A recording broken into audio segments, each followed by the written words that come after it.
guy who preaches every week wouldn't be nervous, but I am, so. I'm going to start off with a letter. It's a letter written from somebody between the age of 15 to 25. My mom calls me strong, but I don't feel strong.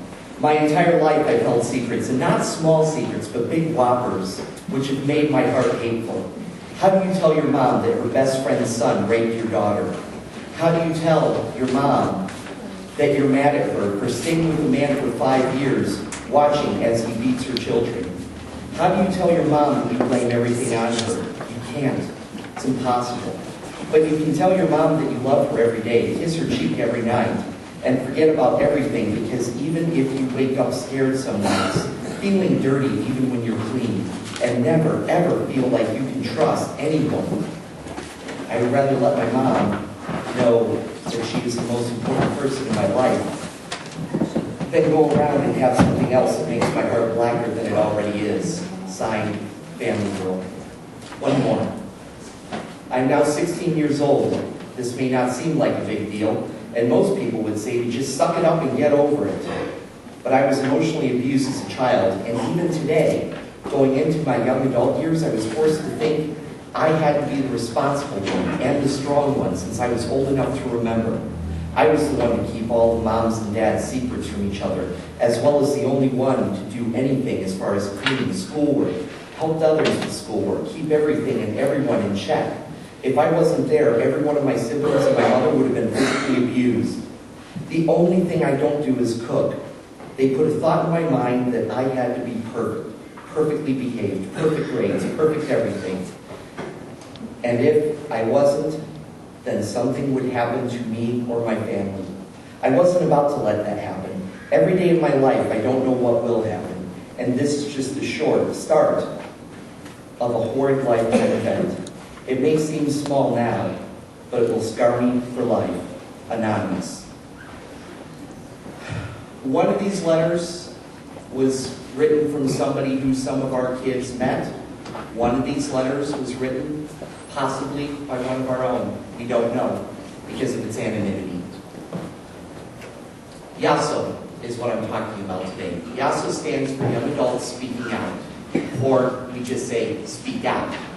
Our tagline is Society's Forgotten Children, Silent No More. Now, what does that mean and why does it matter? Why does it matter is because these are the things that we don't talk about in church. These are the things that we don't talk about in school. These are the things that we don't talk about in polite society. I've got a bunch of my YASO kids over here, wave hi. And I also have some other kids who I haven't met in this congregation today.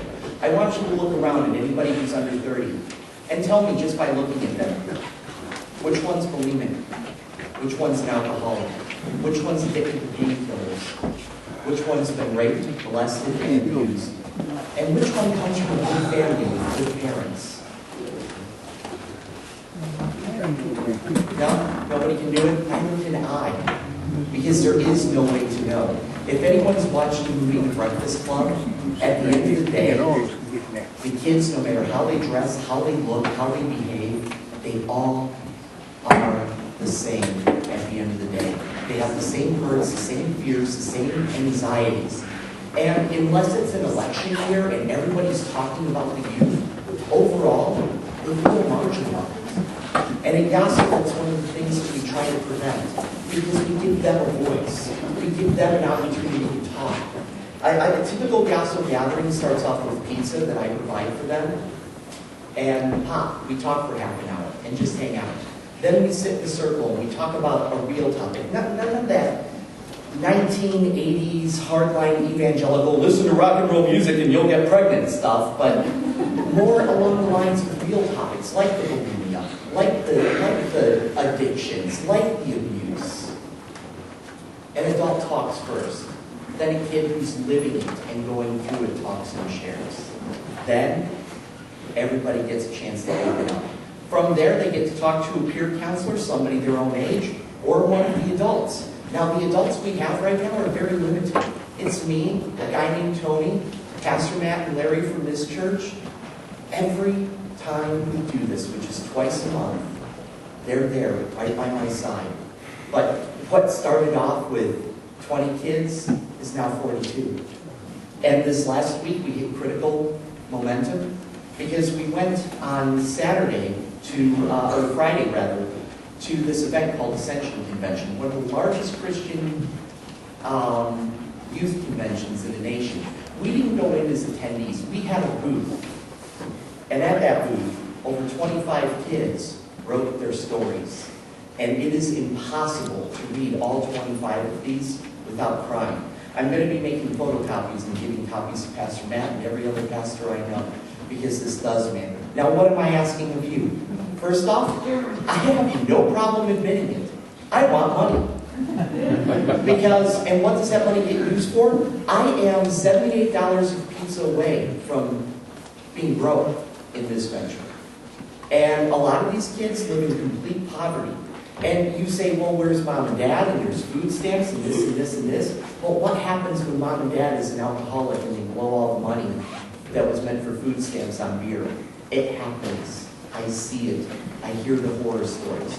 We need food cards. We need gas cards. We need opportunities for these kids. But most importantly, I also need you.